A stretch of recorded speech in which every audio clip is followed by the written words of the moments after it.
Friends, আজি বনাব ওলাইছোঁ আজি লোকেল চিকেনৰ এটা ৰেচিপিটো কেনেকৈ বনাম সকলোখিনি আপোনালোকক দেখুৱাম, চাই থাকিব আপোনালোকে।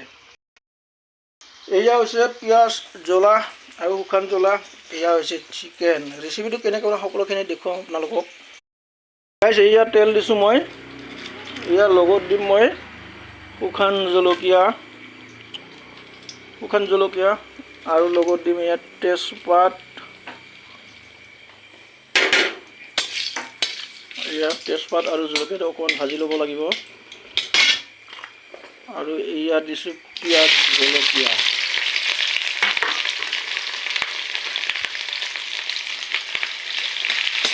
পিঁয়াজ, জলকীয়া আৰু লগত আছে আমাৰ বিন, বাদাম আৰু এয়া হৈছে আমাৰ বেগুনৰ পকৰা। হালধি গুড়া দিছোঁ মই। একচুৱেলি হালধি গুড়াটো তেলত এনেকৈ দিব লাগে, তেতিয়া মাংসৰ কালাৰটো মানে চিকেনৰ কালাৰটো ধুনীয়া হয়। আৰু আপোনালোকে এনেকৈ বনাব। এতিয়া দিছোঁ চিকেন।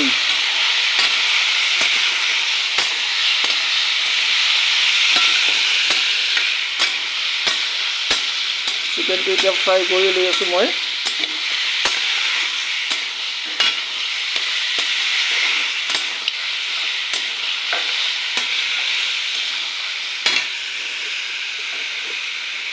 এতিয়া আৰু অকণমান হালধি দিব লাগিব ইয়াত।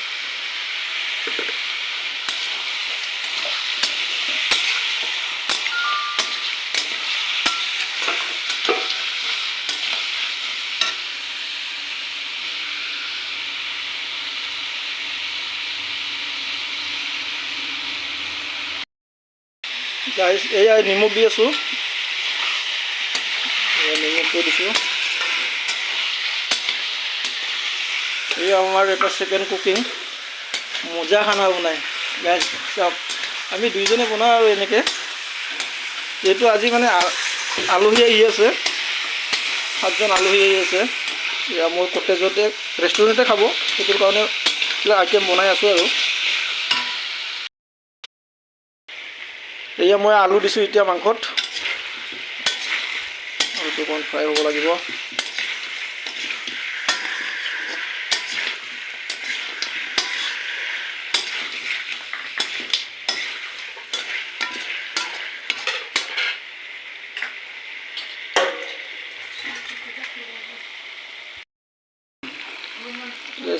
এইবাৰ আদা, নহৰু আৰু তিলৰ এইটো দি আছোঁ মই।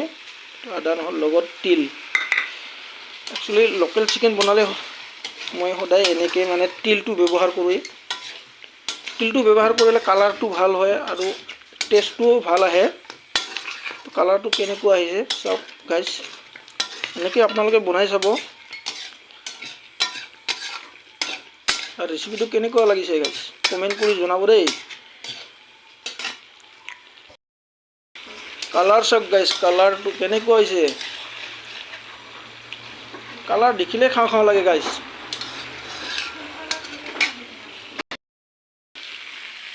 গাইছ, ইয়াত চিকেনত মই পানী দিছোঁ চাওক, ধুনীয়াকৈ পানী দিছোঁ।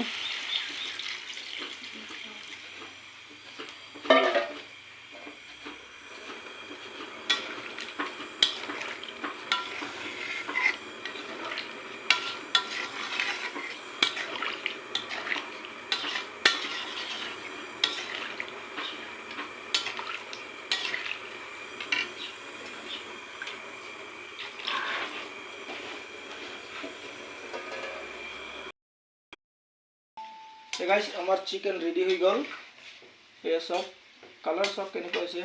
আৰু এতিয়া আমি দিম ধনিয়া পাতা।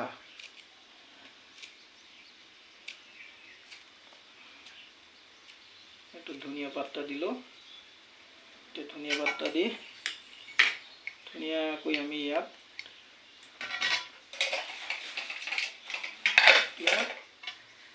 ঢাকি থৈ দিম। গাইছ, আজিৰ ব্লগটো ইমানেই আছিলে।